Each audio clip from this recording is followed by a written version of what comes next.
할렐루야. 살아계신 하나님의 음성 들으시는 복된 새벽 시간 되시길 간절히 소망합니다. 오늘은 내 뜻이 아닌 주님의 뜻대로라는 제목으로 함께 말씀을 나누고자 합니다. 오늘 말씀 주제로 들어가기 전에 오늘 본문의 배경을 잠시 살펴보도록 하겠습니다. 바울은 현재 제3차 선교 여행의 마지막 단계에 와 있습니다. 그는 지금 예루살렘으로 돌아가고 있는 상황입니다. 먼저 20장의 말씀을 배경을 살펴보면 바울은 에베소에서의 소요 사태 이후에 제자들을 격려한 뒤에 마게도니아와 그리스로 이동했습니다. 그는 마게도니아를 거쳐 그리스에 도착하여 3개월을 동안 머물렀습니다. 그리스에서 다시 마게도니아로 돌아가면서 여러 동역자들이 바울과 동행했습니다. 바로 바울은 드로아에서 주일에 제자들과 함께 모여 하나님을 예배합니다. 바울은 그곳에서 하나님의 말씀을 전했습니다.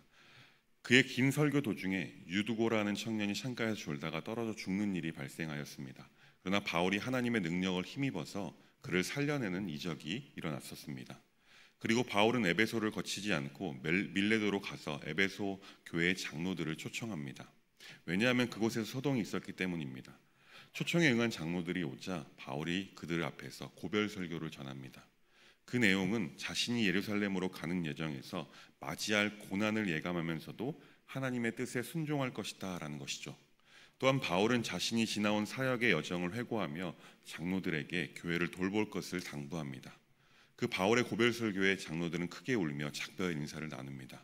여기까지가 바로 20장까지의 내용입니다. 왜 앞장에 이 배경을 말씀드리냐면 이 모든 배경은 오늘 본문이 기록되어 있는 사도행전 21장에서 바울이 예루살렘을 향하는 여정의 의미를 더욱 깊이 이해하는데 도움이 되기 때문에 그렇습니다.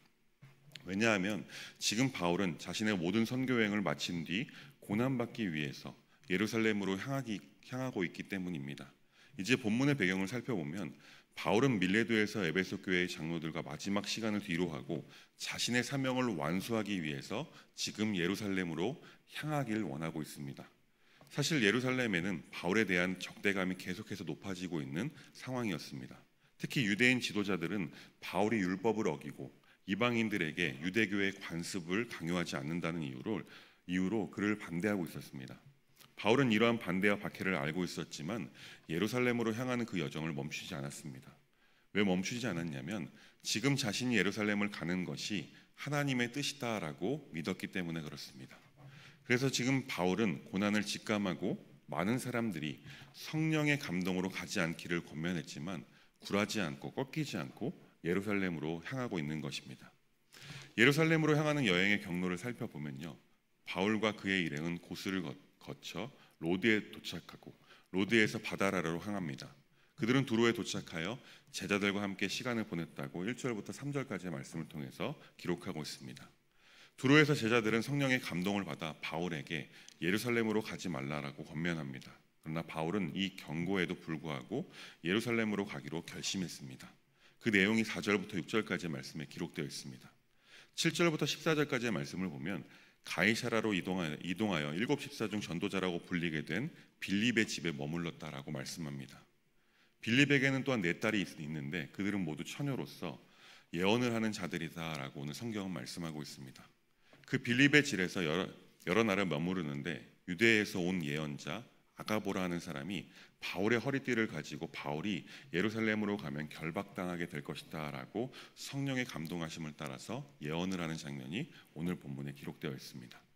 그 예언을 들은 바울과 함께 있던 자들을 모두가 바울에게 예루살렘으로 가지 말라고 간청합니다. 심지어 눈물로 가지 말라고 간청했다라고 말씀하고 있습니다. 그러나 바울은요, 자신의 결심을 굽히지 않았습니다. 바울은 자신이 예루살렘에서 맞이할 고난을 각오하고 있으며 예루살렘에서 그리스도의 이름을 위하여 고난받을 준비가 되어 있다라고 말씀합니다. 이미 자신의 마지막을 직감하고 그것을 감당하는 것이 자신의 사명의 완수가 되는 것임을 알고 있었던 바울은 예루살렘으로 계속해서 향하고 있는 것입니다. 그러던 그 예루살렘의 여정길 길동무들은 가이사라에 있는 제자들이 동행했습니다. 그 제자 중에는 구브로 사람 나손을 데리고 갔다라고 말씀합니다. 그 이유는 나손의 집에서 머무르면서 예루살렘에 있는 예수의 제자들을 만날 준비를 했던 것입니다. 지금까지 말씀드린 내용이 바로 바울이 예루살렘으로 향하는 여정의 내용입니다. 오늘 본문 말씀을 통해 우리가 교훈으로 받아야 할 것이 있습니다. 그것은 딱 한 가지인데요. 그것은 바로 우리의 삶 가운데 어떠한 상황 속에서도 하나님의 뜻이 이루어지는 것을 최우선순위로 삼으며 살아야 한다는 것입니다. 다시 말하면 어떠한 상황 속에서도 하나님의 뜻이 이루어지는 삶을 살아내야 한다는 것입니다. 오늘 본문에서 살펴볼 수 있는 것은 첫째로 하나님의 뜻이 이루어지는 삶을 위해서 바울은 엄청난 결단과 하나님의 뜻에 순종하는 모습을 보이고 있습니다. 사도 바울은 예루살렘으로 가는 여정에서 여러 차례 경고를 받았습니다. 두로에서 제자들은 성령의 감동을 받아 바울에게 예루살렘에 가지 말라고 경고합니다. 가이사랴에서는 예언자 아가보가 바울이 예루살렘에서 결박될 것을 예언했습니다. 이러한 두 번의 경고에도 불구하고 바울은 자신의 결단을 굽히지 않고 예루살렘으로 향했습니다. 바울은 이러한 어려움과 고난 속에서도 하나님의 뜻이 이루어지기만을 바라며 그 뜻에 순종했던 것입니다. 그는 자신의 생명을 귀하게 여기지 않고 오직 하나님께 받은 사명을 완수하는 데 초점이 맞춰져 있던 것입니다. 우리가 배워야 할 중요한 교훈은 바로 이 점입니다. 하나님의 뜻이 우리의 삶을 통해 이루어지기 위해서는 우리의 결단과 순종 또한 필요하다라는 것입니다. 사실 우리는 하나님의 뜻이 내 삶에 이루어지는 데에는 큰 관심이 없이 살아갑니다. 오직 내 뜻이 내 삶 가운데 잘 이루어졌으면 하는 마음이 더 큰 것이 사실일 것입니다. 그렇지 않습니까? 그런데 바울은 다메섹 독사에서 진짜 예수 그리스도를 만난 후에 자신이 지금까지 가치 있게 여겼던 것들보다 예수가 최상의 가치임을 깨달았기에 이러한 결단과 순종을 할 수 있었던 것입니다. 하나님의 뜻이 어떠한 순간에도 상관없이 내 삶 가운데 이루어지길 바란다면 나의 어떠함이 아니라 나의 상황이 어떠함이 아니라 나에게 어떠한 상황이 발생하더라도 하나님의 뜻을 위해서라면 나의 생명조차 아끼지 않는 마음이 우리에게 있어야 한다는 것입니다. 또 여기서 하나님의 뜻이 내 삶 가운데 이루어지기 위해서는 하나님의 뜻을 따르는 용기가 필요하다는 것입니다. 바울은 예루살렘에서 자신에게 닥칠 고난을 알고 있었습니다. 그러나 그는 두려움 앞에 굴복하지 않았습니다. 오히려 그는 자신이 하나님의 뜻을 이루기 위해 고난받을 준비가 되어 있음을 선언하고 있습니다. 이러한 바울의 모습은 우리에게 큰 도전을 줍니다.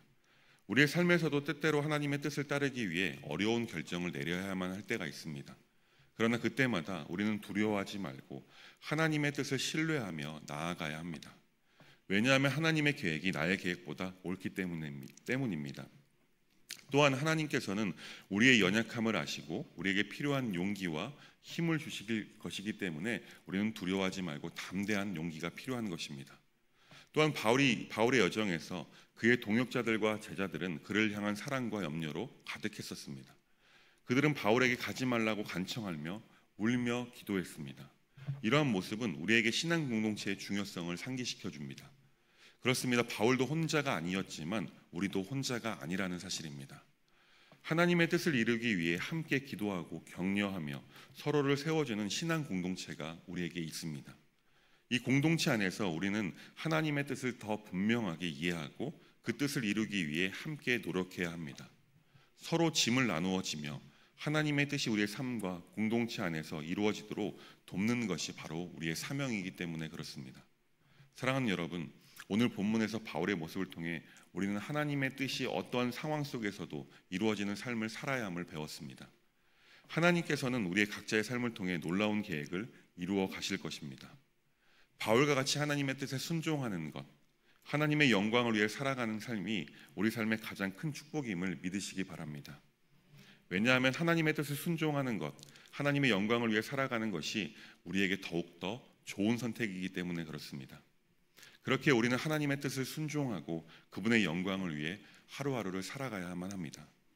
바라기는 하나님께서 우리에게 주신 사명을 잘 감당하고 어떠한 상황 속에서도 하나님의 뜻이 이루어지는 삶을 사시길 주님의 이름으로 축원합니다. 우리 모두가 그러한 삶을 살 수 있도록 서로를 위해 기도하는 복된 공동체, 법환교회가 되길 간절히 소망해 봅니다. 기도하겠습니다. 사랑과 은혜가 충만하신 하나님 아버지, 오늘 사도 바울의 결단과 순종을 통해 우리에게 귀한 교훈을 주심에 감사드립니다. 우리가 어떠한 상황 속에서도 하나님의 뜻을 이루기 위해 용기 있게 나아가게 하시고 서로를 격려하며 하나님의 뜻을 따라 살아가는 신앙 공동체가 되게 인도하여 주옵소서. 우리 각자의 삶을 통해 주님의 영광이 드러나기를 간절히 소망하며 예수 그리스도의 이름으로 간절히 기도합니다. 아멘. 6월의 중보기